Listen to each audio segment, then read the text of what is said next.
नमस्कार दोस्तों, आज के इस वीडियो में हम चर्चा करेंगे भारत के संविधान के अनुच्छेद 21 की। और ज्ञान को कभी भी खाली नहीं छोड़ना चाहिए, इसलिए वीडियो को अंत तक अवश्य देखिएगा।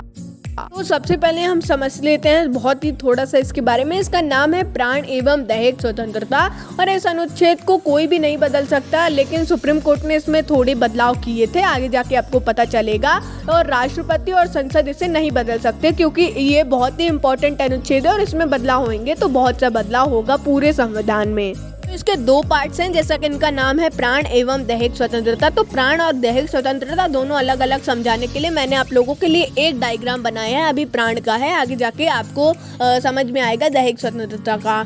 तो देखिए, जो प्राण है आपको जीने का अधिकार है, सिंपल सी बात है, ये उल्लेख किया गया है। और इसमें पर्यावरण, आत्महत्या और हेल्थ का भी उल्लेख किया गया है। एक एक करके समझते हैं। तो पर्यावरण के बारे में मैं आपको एक एग्जाम्पल देना चाहूँगा, जैसे कि जो गाड़ियाँ बहुत पॉल्यूशन करती हैं वो असली फ्यूल से नहीं चलाती हैं, मिट्टी वगैरह के तेल से चलाते हैं, तो बहुत ही पॉल्यूशन होता है या फिर उनकी गाड़ी ठीक नहीं होती।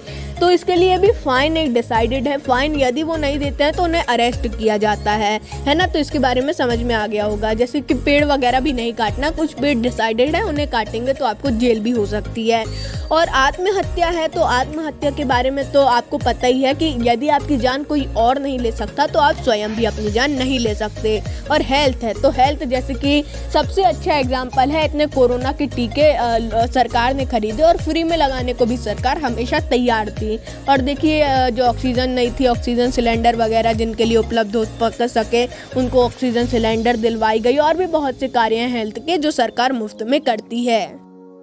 अब इसका दूसरा पार्ट समझते हैं, दैहिक स्वतंत्रता।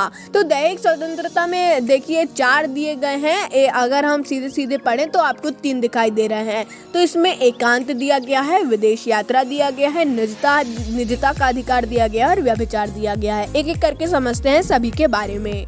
एकांत का अर्थ यह है कि यदि आप चाहें तो अपने दोस्तों से दूर, परिवार से दूर हो सकते हैं और एक अकेले में आप घूम सकते हैं, अकेले में जा सकते हैं। तो ये बहुत ही सिंपल है। और विदेश यात्रा, तो विदेश यात्रा से किसी को भी नहीं रोका जा सकता। बहुत से केस देखे होंगे, विदेश यात्रा से रोका जाता है, फिर वो सुप्रीम कोर्ट वगैरह पहुंच जाते हैं तो फिर उन्हें सरकार को बोला जाता है कि इन्हें जाने दीजिए।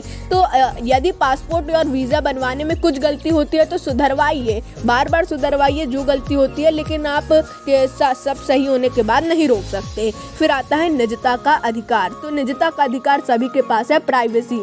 तो जैसे कि मैं आप लोगों को एक एग्जाम्पल के तौर पर बता देता हूँ। जैसे कि आजकल सभी लोग अपने मोबाइल में पासवर्ड डालते हैं और यदि सामने वाला पूछता है पासवर्ड तो नहीं बताना चाहे तो नहीं बता सकते हैं। वो आपके ऊपर कोर्ट केस कभी भी नहीं कर सकता, अब चाहे वो आपकी माँ हो, पापा हो या फिर कोई भी हो। समझते हैं व्यभिचार के बारे में। तो व्यभिचार आप लोगों को मैं ऐसे नहीं समझा पाऊंगा, मैंने अलग कुछ बनाया है, उसमें समझते हैं हम व्यभिचार को। व्यभिचार, तो देखिए, व्यभिचार का पहले जो कानून था वो था, व्यभिचार के कानून में यदि कोई भी शादीशुदा पत्नी से कोई अन्य पुरुष अफेयर रखता है, संबंध किसी भी प्रकार के रखता है, तो सिर्फ उस पुरुष को ही सजा होगी, महिला को कोई भी सजा नहीं होगी। ठीक है, तो ये पहले था, लेकिन उसे अभी अभी बदला गया है कुछ समय पहले। अब जो नया कानून बनाया गया है उसे समझते हैं। तो अब जो व्यभिचार के कानून में अब बनाया गया है, यदि कोई शादीशुदा महिला किसी अन्य पुरुष से कुछ भी संबंध रखना चाहे और या फिर रखा हुआ है उसने, तो कुछ भी उसे सजा नहीं होगी। लेकिन इस बात पे यदि उसका पति उसे तलाक लेना चाहे तो वो बेझिझक ले सकता है। बहुत ही इजी मैंने समझाने की कोशिश की एक छोटे से वीडियो में अनुच्छेद 21 को। यदि आपको समझ में आ गया तो वीडियो को लाइक कर दीजिए, और यदि कुछ भी समझ में नहीं आया है, कुछ डाउट है, तो नीचे कमेंट में बताइए, आपको जल्द से जल्द रिप्लाई देने की पूरी कोशिश की जाएगी। नमस्कार, डायनामिक इम्पल्शन।